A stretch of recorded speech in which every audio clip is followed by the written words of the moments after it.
আজ আমার ঠিক মনে পড়ে না ছোট্টবেলায় সেই কবে অটোতে চড়েছিলাম, তবে এক আধবার চড়েছিলাম বটে।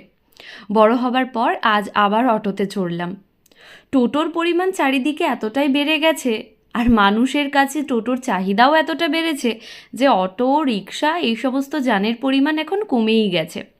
তবে আজ অটোতে চড়ে বেশ ভালো লাগলো। বাড়ি এসেই ভাবলাম, না, আজ একটা অটোরই ছবি আঁকবো। তো চলো শেষ অবধি দেখো আমার অটোর ছবিটা ঠিক কেমন হয়। जो दिल ना लगे उसे कह दो बाय बाय बाय बाय। आने दो दिल में आ जाने दो, कह दो मुस्कुराहट को हाय हाय हाय हाय। जाने दो दिल से चले जाने दो।